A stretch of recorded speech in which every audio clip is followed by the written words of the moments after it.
Let's explore some of the keys to long-term retention. The 10 keys to client retention are: number 1, never neglect to market to existing clients. So many of our efforts are in soliciting clients that don't even exist, new business, that a lot of times we neglect the people that we already have. There's a fortune that we're losing, and it's also unethical to focus so much of our efforts towards people that haven't even retained us yet, while not focusing on how we consistently can better our level of service and therefore earn the right to keep the people we have. Second is consistency. A major reason why people neglect to either buy from us or keep buying training from us is fear. And the more things that we can do to reassure them that they've made the right choice, the greater our chances of keeping a client become. Consistency, meaning continually showing up on time, not missing sessions, doing the things that they've come to depend on over and over, means that we're rendering a service that they can trust. Next is follow through. A violation or lack of follow-through is actually a violation in trust and eventually leads to a loss of clients. Solicit feedback. Delivering innovative service is one thing, but continually remember to ask for feedback from our clients to find out subjectively how effective do they think our methodology is and what's their level of enjoyment. What are some things that they might be concerned about that they normally wouldn't tell us unless we specifically ask them for specific feedback. Focus on their reason. Very often, we become distracted and we focus on what's important to us: the scientific rationale, a new training methodology, a new piece of equipment, all of which is okay. There's nothing wrong with that. But the key here is identifying the trigger, the emotional anchor, the quintessential reason why they want to train with you, and in what areas they want to make their lives better, or in what areas in life do they really desperately need to alleviate or eliminate pain. And not just physical pain, emotional pain, and anchor every component of our training to that exact reason. When a person has a strong enough reason, they're more willing to take consistent action. Be a life resource. How many ways outside the facility can we positively affect our client? How many ways can we put ourselves, our brand, the impression that they have of us, in front of their face in a positive light, adding quality to multiple aspects of their life? Have fun. Remember, the more enjoyable something is, the more people will want to do it, not feel that they have to do it. Training shouldn't be something that a client wakes up every morning and feels they have to do. It should be something they wake up every morning and feel they get to do. Connect. If we take our focus off of the relationship, rapport for a minute, we're putting ourselves in a very precarious position when it comes to client retention. Reward frequency, recency, and total monetary value. Have you ever had an experience where you leave a company and then they come back with an offer, whether it's a lower interest rate or whether it's a free gift, and you can't help wondering, if you valued me so much, how come you only try to reward me after I'm gone? Don't wait until after a client leaves you, because very often it's too late. Reward the business that they give you while they're still your client, and you're putting the odds in your favor that they'll remain that way. And finally, deliver results. All of this is extremely important, but if we don't deliver the results they expect or the results that we promise, everything else we do after that really doesn't matter. List all of the tasks that you need to perform on a master appointment log. You're going to transfer those tasks to a yearly, monthly, weekly, and even daily calendar. Now, you want to take a monthly, weekly, and daily inventory of the things that you need to do and create a to-do list that you can check with daily, weekly, and monthly to determine how close or how far you're moving from your desired outcomes. To-do lists help you organize your priorities. Now remember, it's not about getting more done. It's about identifying the things that need to be done most. Anyone can write a to-do list every single day of 15 items and try to get through as many of them as possible, and those items that they don't complete, well, they just put them on a to-do list for the next day. That's not what very effective people do. The effective trainer can take a look at a to-do list of 15 things and identify what 2 to 3 things, if I only accomplished these tomorrow, would bring about the most enduring positive change in my business? In other words, can I identify the 2 to 3 things that are my highest payoff tasks and focus on doing those things first before you move on to lower priorities? So in other words, discern the urgent from the important. They're not necessarily the same. Something that's urgent is something that is acting upon you. You can't put it off till later. You can't do it in another hour, this afternoon, or tomorrow. It must be addressed immediately. But that thing is not necessarily essential to your career. An example of this is the telephone rings behind the training desk.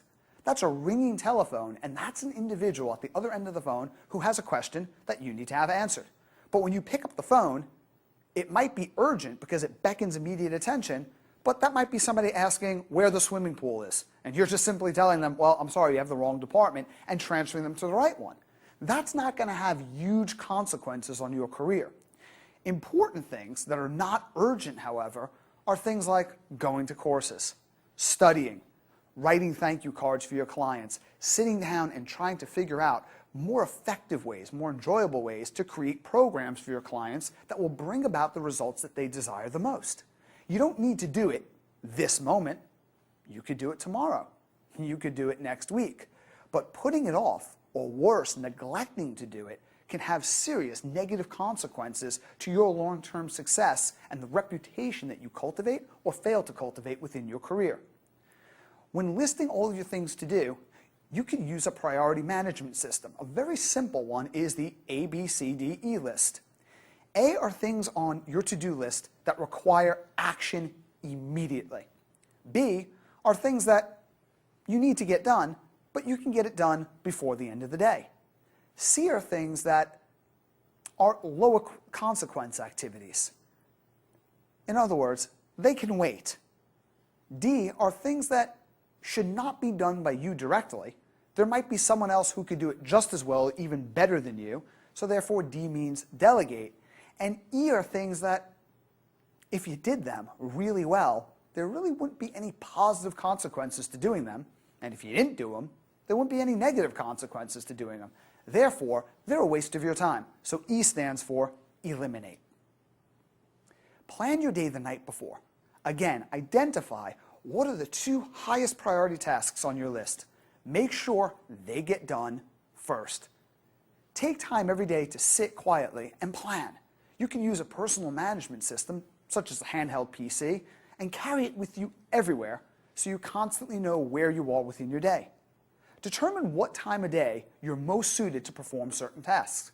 Now, for a lot of trainers, your schedule dictates that. But for other people, they might find that program design and planning, they do those activities most effectively in the evening when they're relaxed, where some professionals find that they're able to retain more when they study for certifications such as this first thing in the morning. Find out what time of day you're most effective at doing certain things and build your schedule around when you are absolutely at your best. Purchase a journal or a handheld recording device to capture ideas. This is extraordinarily useful. Have you ever noticed how throughout the day, why does this always happen in the shower? But anyway, throughout the day, you'll be going about your business and you'll get a great idea that you can implement, whether pertaining to a client or your business overall, but then an hour later, you forgot the brilliant idea that you had that really could have helped you. By carrying a handheld recording device or a journal, you can capture so many of these ideas and implement them later. Training the difficult client. First, let's deal with an area that you're going to run into in your club. Member comes in and they have a complaint. Whenever dealing with a complaint, it's important that you take the heat. HEAT is an acronym. It stands for H, hear. Hear them out completely. Nothing upsets someone more than just really needing to be heard because they're frustrated, and the service associate or the trainer or anyone keeps cutting them off and therefore invalidates them. The E stands for empathize from their point of view. How many times have you called up and you had a complaint about a product or service, and the person on the other end of the phone told you, well, sir or ma'am, I'm sorry, but we haven't gotten any other complaints from anyone else, as if somehow that decreases the importance of your complaint or your concern. I mean, have you ever felt like, oh, well, I'm sorry, I didn't realize that you hadn't received complaints before. This must be irrelevant then. I mean, what do they think they're receiving now? A complaint. Guess what? Next time somebody calls, you can say, hey, you know what? We've had that complaint before. It's kind of upsetting because it invalidates them, and you're digging your heels in, and it's more important at this point to be right than it is to be effective. Forget about the fact that you're a trainer or you're working for your company. Think about it. If I were this person, and even if it's something that you think is so small, if I were this person and I just had a bad day, and I was stressed out, and I brought a lot of other things from the outside world into the facility, and I came up to the water fountain, and it was broken, how would I respond? How would I want to be handled? Empathy is one of the primary keys to effective communication. Next is acknowledge them. Very often somebody will come in and see a treadmill's out of order, and they'll come up to you and say something angrily like, do you know this thing's been broken for 3 weeks? Now you know that that treadmill went down 3 hours ago because you're the one who put the sign on it. What a lot of trainers will do is say, well, sir, actually, it hasn't been broken for 3 weeks. It's been broken for 3 hours. Well, what do you think that does to somebody? First of all, you just called them a liar. Second, you invalidated them. How could you possibly find a resolution that's satisfactory to both parties from that perspective? It doesn't matter who's right. Another component of acknowledgement is going back to 55% of everything we communicate deals with our body language, how we use our physiology. 38% deals with not what we say, but how we say it, and only 7% of what we communicate is contained within the choice of words that we elect to use. I'll give you an example. A member comes over and says, this thing's been busted for 3 weeks. What we're trained to do very often is say, well, sir, I understand that that's upsetting. Let me see what I... Do you notice the difference between the member's intensity and your intensity? Their tonality and your tonality. Their tonality is saying to you, hey, it's not the fact that this is broken. It's the fact that I am frustrated with a certain aspect of my experience and it's important to me. While the calm, relaxed demeanor simply says, I understand you have a problem, but I'm not nearly as upset about your problem as you are. That's a rapport breaker. That's the equivalent of, and I know you've never run into this, but let's just say somebody you know is having an argument with their significant other. And their significant other says, you always do this. I can't believe it. I've spoken to you. And you say, honey, why don't we calm down? I mean, you might as well be saying, honey, did you take your medicine this morning? It doesn't work. So when somebody comes over to you and says, this thing's been busted for 3 weeks, how you respond is 3 weeks? That's unacceptable. And then you move on to the final component, T, which is take action immediately. Sir, what is your name? And where can I contact you? Because I'm going to take care of this personally, and I promise you within 24 hours you will get a personal response from me telling you exactly what we're going to do. See, even if repair and maintenance isn't your job, and you find somebody within your facility that can handle that, call that member back personally. Because odds are, if you hand off that complaint to somebody else, even if they fix the treadmill or whatever it is that's upsetting the member, they're not going to get back to the member. And what the member wanted was not only a fixed treadmill, what the member wanted was acknowledgement and recognition. When you take the time to call the person up and say, well, Mr. Jones, I just want you to know I spoke to Frank. He's in our repair and maintenance department. We've ordered the part and it's coming in Thursday, and thank you for giving us the necessary information to help us improve the experience we provide for you. That is a completely different experience than it's not my job or let me go tell somebody else.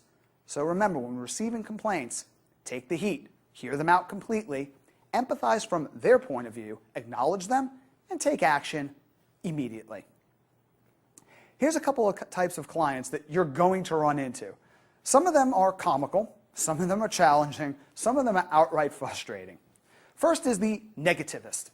This person doesn't believe that anything is ever going to work. Well, I tried that and it didn't work out for me. I just don't think it's going to work. The next one is the violinist. This person is so depressed about every aspect of their life, they can barely train with you. The next is the time abuser. This is the person that'll make little tiny requests, such as, I know you have a person coming in after me. Could you just spend 5 minutes going over this, and 5 minutes goes into 10, and the fact that there's somebody else waiting for you, and the fact that they wouldn't want that done to them doesn't mean a thing to them. Next is the habitual canceller. This person will cancel, and they'll cancel at the last minute, and they'll cancel regularly. I remember I have a friend of mine who is a phenomenal personal trainer and presenter and group exercise instructor in the fitness industry. At one point in her life, she was a single mom, she had 2 children, and she was working a few jobs. And one of her jobs was she did at-home personal training.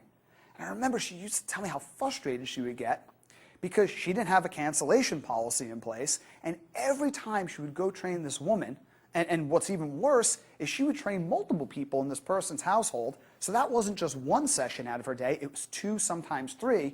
She'd be driving all the way out of her way, planning out every detail to the minute because she had so many other things in her day she had to take care of, and almost like clockwork, at least 1 out of 3 sessions a week, when she was about 5 minutes away from this woman's house, the woman would call up, apologize, and inform her that she has to cancel the session. Well, she kept going through this day after day, week after week, until she realized this was interfering with everything else she had to do in her day. Sometimes it even put her whole week off, and she couldn't continue to work under those circumstances. The next is the frantic late client. This person is well-meaning but runs in late from a meeting, frantic, really, really confused. They are a chaotic whirlwind. The next one is the exception seeker. This is the person that will ask you for your advice on everything, but will rarely, if ever, take it. The next one is the codependent. This person will call you at home multiple times per week for advice, even when it's not directly related to fitness, and it might go outside your scope of practice.